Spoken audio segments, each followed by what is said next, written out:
The forgotten letter. The rain had been falling all morning. Soft, endless drops sliding down the old glass windows of a small stone house at the edge of Yorkshire Village. Inside, the fireplace crackled quietly, its warmth fighting against the chill that filled the room. Margaret sat in her armchair, a faded wool blanket over her knees, eyes fixed on the photograph that rested on the mantelpiece. Her late husband, Henry, smiling in his uniform.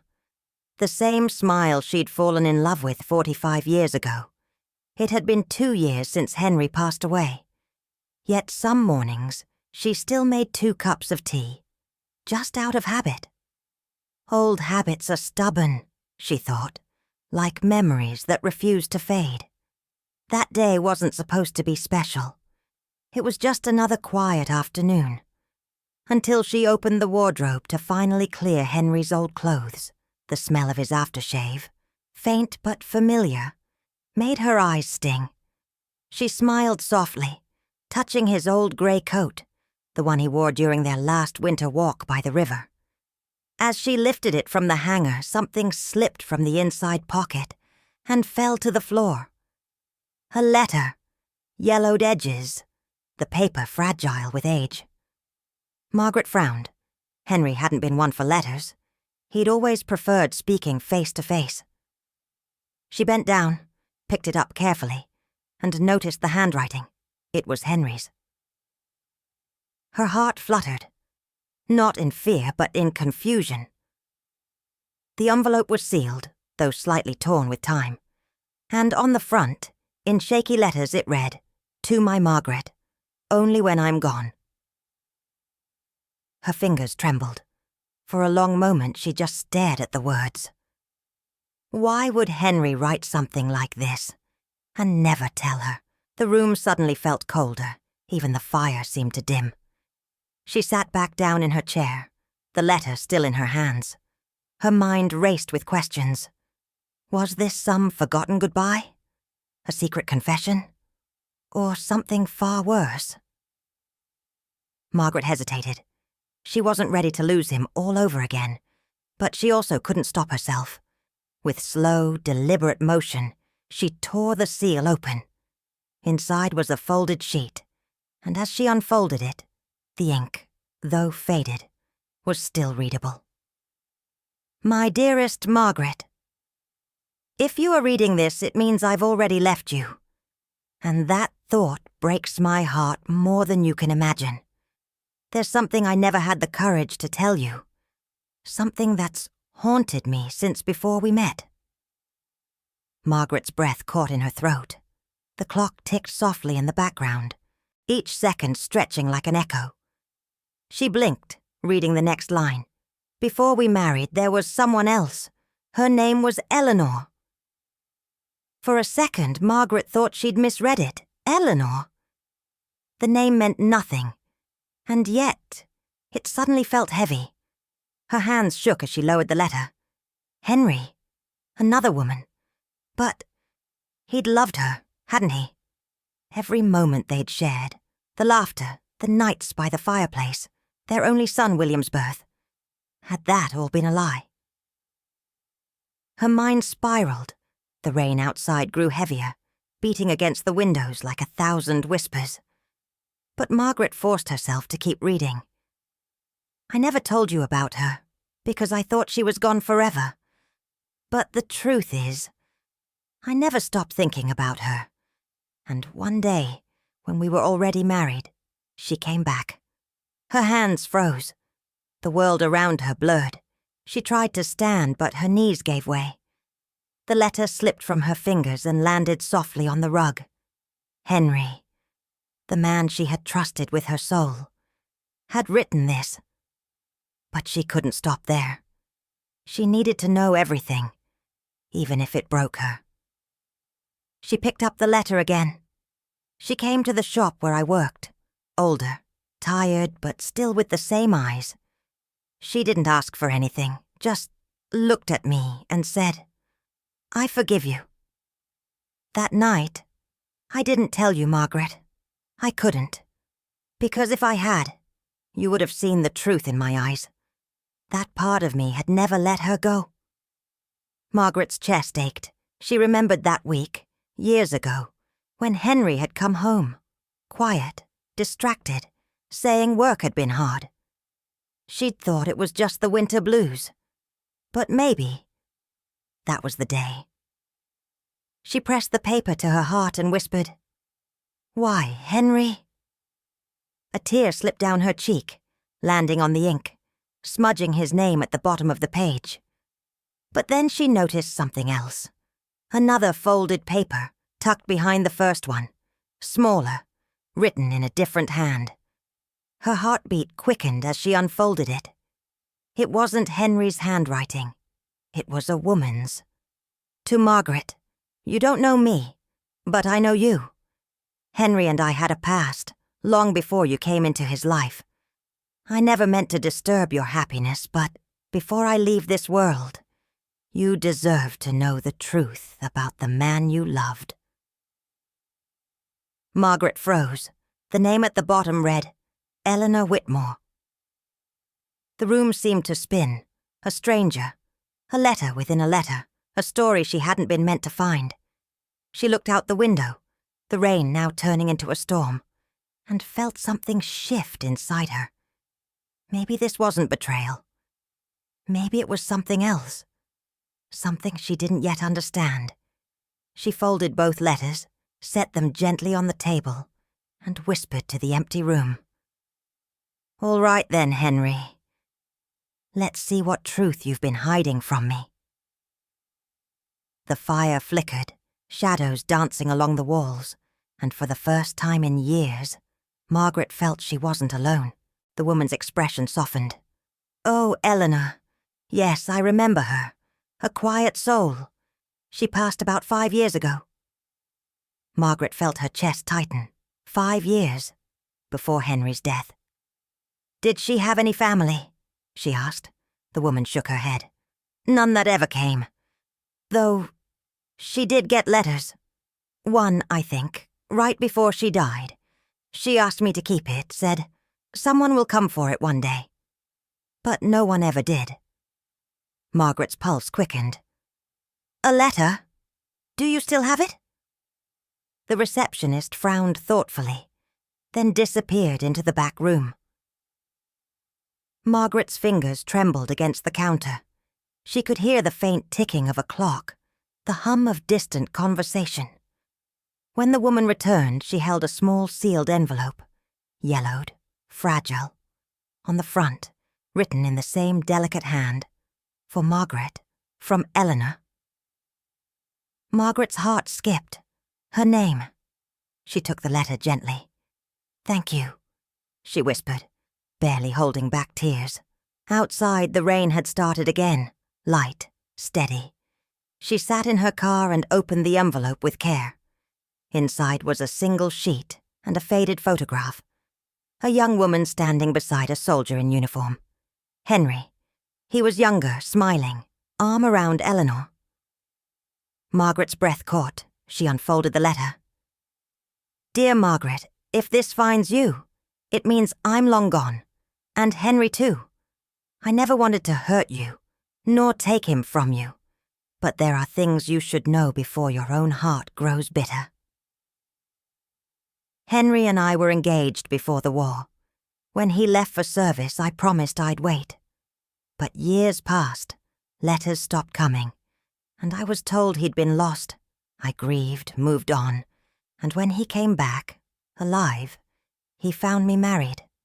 That day broke us both. Years later, after my husband's death, we met once more. Purely by chance. We talked for hours, about everything we lost and everything we became. He told me about you, how you'd saved him from the man he used to be. He loved you, Margaret, more than life itself. He just never forgave himself for loving 2 people in 1 lifetime. Tears rolled down Margaret's cheeks as she read. The bitterness in her chest slowly melted into something softer. Sorrow, yes, but also understanding. She turned the photograph over. On the back, Henry's handwriting. "Forgive me. You both deserved better." Margaret clutched it to her heart. For the first time since his death, she didn't feel betrayed. She felt seen. Henry hadn't hidden love. He'd carried guilt. The sky outside began to clear, the last of the rain glistening like silver threads across the windshield. Margaret looked toward the horizon and whispered, "Rest now, Henry. I understand." She started the car and drove home, the letter beside her, the past finally at peace. But what Margaret didn't notice, tucked deep in the envelope, hidden behind the fold, was a third letter, smaller, written in Henry's handwriting again. It said only, "If she finds this, tell her the truth about William." That night, Margaret couldn't sleep. Eleanor's letter still lay open on the table beside her, the ink smudged slightly where her tears had fallen. But it wasn't the letter that haunted her. It was those final words. Tell her the truth about William. The words echoed in her mind again and again, louder with each passing hour. Who was William? Her son's name was William. Henry had chosen it, said it was his father's name. But he'd never once spoken of his father in detail. Margaret sat up, her heart thudding. Could there have been another meaning? Another William? By morning, the sky was heavy and grey again. She made herself tea, though she couldn't taste it. The rain outside beat softly against the window, a rhythm that matched her racing mind. She walked to the attic, a place she hadn't visited in years. It still smelled of dust and old memories.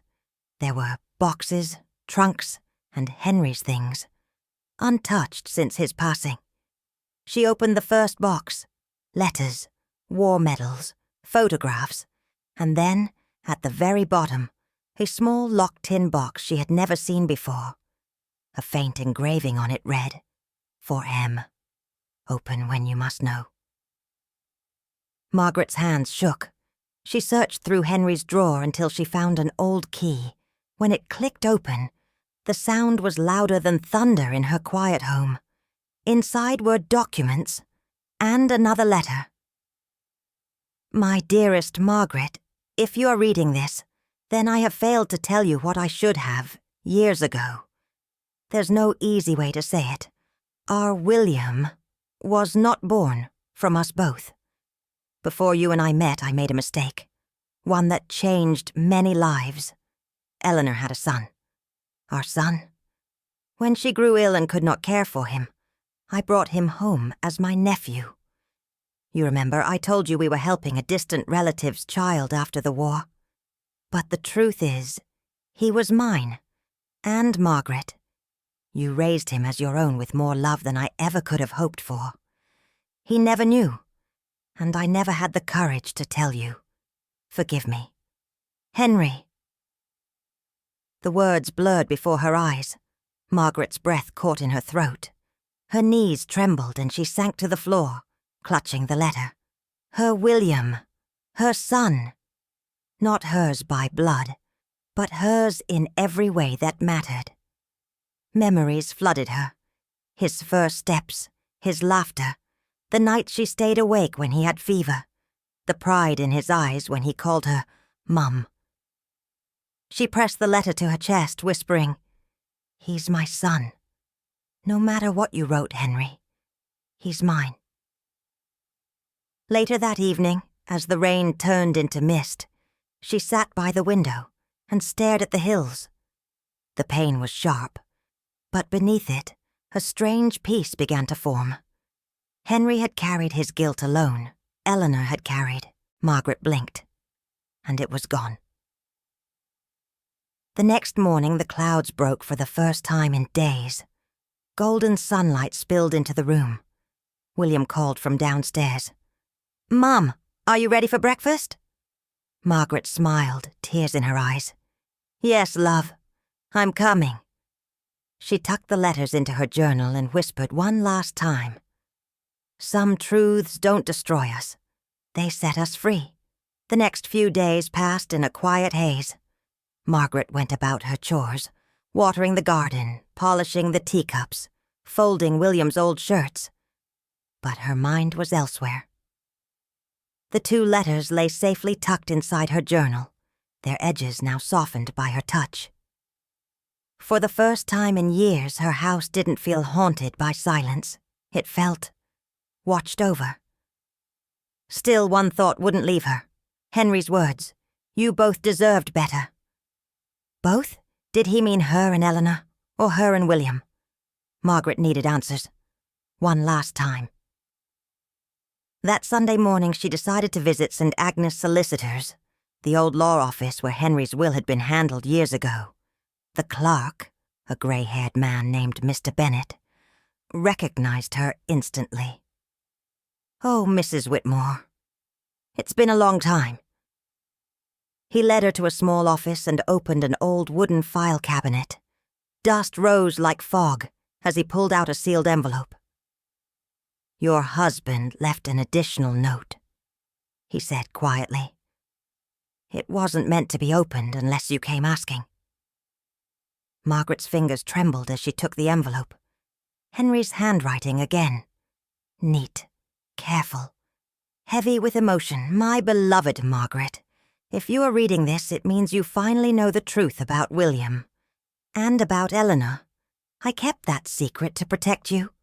But in doing so, I lost years I could have spent loving you honestly. You once told me, love isn't about blood. It's about who stays when everyone else leaves. You proved those words true. I've left something for you both, not just money, but a place, the small house by the coast, where you always said you wanted to grow old. It's yours now, yours and William's. Live there. Fill it with laughter again. And when you see the sea at sunset, know that I am there too, finally at peace. Yours always, Henry." The tears came slowly this time, not from pain but from release. Margaret smiled through them, whispering, "Oh, Henry, you silly, gentle man." Her heartbreak alone. But Margaret had carried love, pure, selfless love. She stood, lit a candle, and placed both letters, Eleanor's and Henry's, side by side. Then she whispered, "I forgive you both, and thank you, for William." As the candle flickered, she noticed the flame leaning toward the window, where a faint silhouette seemed to form in the reflection. A woman's face, smiling. She thanked Mr. Bennet, took the deed, and by evening she was already packing. The cottage by the coast.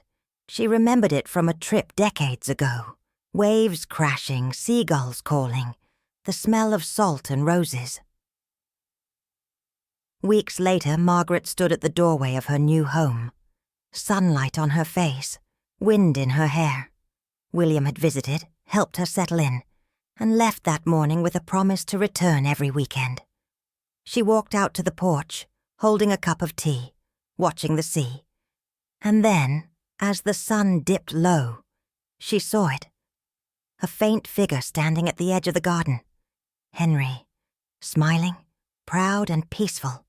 She didn't flinch, didn't cry. She simply whispered, "I forgive you, and thank you." The figure faded with the last ray of sunlight, and for the first time in years, Margaret felt whole. That night she opened her journal and wrote one final note beneath the letters. Love doesn't end when a heart stops beating. It ends when we stop remembering. And I'll remember. Always. She closed the book, placed it beside her bed, and looked out at the moonlit sea. The sound of the waves was soft, like a lullaby, and as she drifted to sleep, she smiled, because some stories don't end with goodbye. They end with peace. The end. The forgotten letter.